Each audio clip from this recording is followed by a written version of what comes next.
Hello friends, welcome to my channel. Today we have to discuss on Hindalco.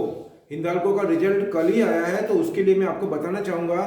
उसमें Hindalco Q2 result, Q2 मतलब अप्रैल मई जून, उसके बाद में जुलाई अगस्त सितंबर, सेकंड क्वार्टर जुलाई अगस्त सितंबर का अक्टूबर के अंदर रिजल्ट आया उनका।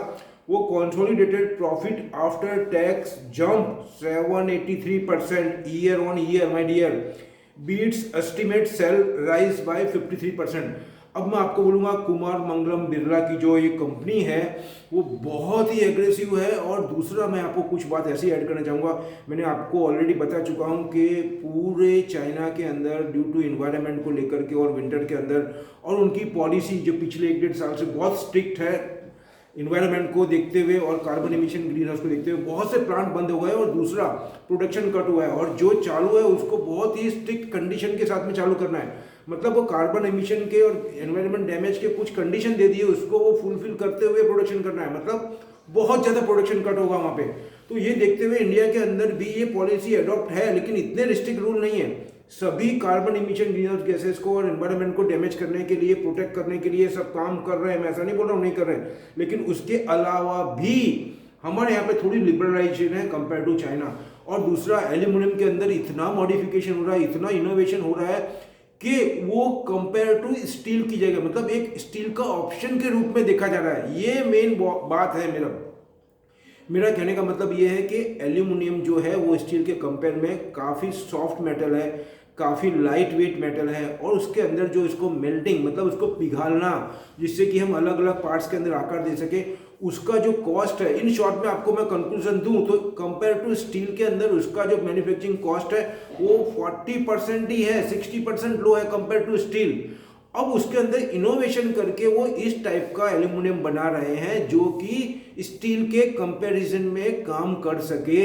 मैं क्या बोल रहा हूँ आपको, तो ये देखते हुए क्या होगा उससे, जब उसका वेट कम है, उसका मतलब कॉस्ट कम आ रही है, तो बिजनेसमैन क्या सोचेगा। और फ्यूचर भी अच्छा है उसका, और डिमांड भी बढ़ रही है, इनोवेशन भी हो रहा है उसको देखते। और दूसरा, government policies, not Indian government, world government are also support this metal।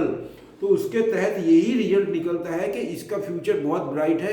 और कुमार मंगलम बिरला की लीडिंग कंपनी है ये, तो बहुत ही एग्रेसिव होकर के काम करना है। इसका बहुत अच्छा रिजल्ट आया है।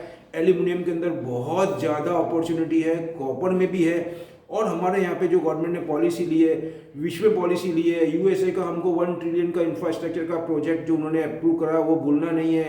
पूरे विश्व में क्या है, इंडिया के अंदर 5 ट्रिलियन से भी ज़्यादा इकोनॉमी का टारगेट दिया है। वो इंफ्रास्ट्रक्चर डेवलपमेंट, रेलवे, रोड, फिर उसके बाद में रियल एस्टेट, ये सभी को आप ध्यान में रखोगे, इंडस्ट्रीज, फैक्ट्रीज, तो आपको क्लियर पिक्चर बन जाएगा एक। तो मैं आपको ये बोलना चाहता हूँ। उसके तहत दूसरा मैं आपको बताना चाहूँगा, इसके अंदर जो मैंने मेंशन किया है वो मैं आपको यही बोलना चाहता हूँ। इसके अंदर जो इसका प्रॉफिट बिफोर टैक्स है 1408 करोड़ है प्रॉफिट टैक्स। उसके बाद में ये आपके ये हो गया इक्विटी। तो मैं आपको नेट इसका प्रॉफिट बताऊँ आपको, तो ये आपको क्या लाएगा, बहुत ही एग्रेसिव 1408 करोड़ का बताया। और टैक्स का इन्होंने इंप्लीमेंट किया 498 करोड़। प्रॉफिट आफ्टर टैक्स है इसका 910 करोड़। आप सोचिए। और ये कल 14 से 15 रुपये बढ़ा हुआ है, इसका क्लोजिंग आया 468.70। तो मेरा कहने का तात्पर्य सिर्फ इतना ही है कि अगर हम इसके अंदर 1 साल का भी, मिनिमम 1 साल का टारगेट लेके चलेंगे तो हमको यहाँ से काफ़ी ज़्यादा रिटर्न मिल सकता है। एग्जैक्ट परसेंटेज बताना इट इज़ वेरी डिफिकल्ट, क्योंकि बहुत सी सर्कमटेंसीज ऐसी है। मैं आपको कुछ भी ऐसा फिगर या ऐसा देना नहीं चाहता जो जिसमें ट्रूथ कम हो। इट्स डिपेंड्स ऑन सर्कमटेंसेस, लेकिन कंक्लूजन इतना दे सकता हूं कि इनका फ्यूचर बहुत अच्छा है। कुमार मंगलम बिरला इसमें एक्सपेंशन भी कर रहे हैं, बीच में भी किया था, और दूसरा इनोवेशन भी हो रहा है। उसके तहत मैं आपको ये बोलूँगा बहुत अच्छी कंपनी है, आपको बाय करना है और लॉन्ग टाइम के लिए। और जो शॉर्ट टाइम के लिए थोड़ा रिस्क ले सकते हैं वो मंडे को भी बाय कर सकते हैं। दूसरा, मैं आपको मेरा डिस्क्लेमर रखूंगा, मेरी अपनी स्टडी, अपनी एनालिसिस है, फिगर पे मैं नहीं जा रहा हूँ माय डियर। अगेन मैं आपको बोल रहा हूँ, figure is already available on your hand. अब मैं आपको बोलूंगा आप अपना डिसीजन अपने एक्सपर्ट की सलाह सूचन से ले। और अगर मेरी वीडियो चलती है तो उसको लाइक करें, शेयर करें, सब्सक्राइब करें। और जो नए व्यूअर्स हैं उनको मैं रिक्वेस्ट करूंगा, अगर आप if you are come on my channel first time, तो मैं request you, if you are satisfied with my thought and my shares, तो please before leave my channel please subscribe, then we and you will come together and get maximum benefit from FII। ये ध्यान रखना आपको। और दूसरा, बहुत ज़्यादा study की ज़रूरत नहीं है। अभी आप मोटा मोटी 2-4 बातों के 10 बातों को ध्यान देंगे तो आपको क्लियर पिक्चर मिल जाएगा। दूसरा बोलूँगा, मिलते हैं अगले वीडियो में कुछ नए इन्फॉर्मेशन के साथ में। जय हिंद।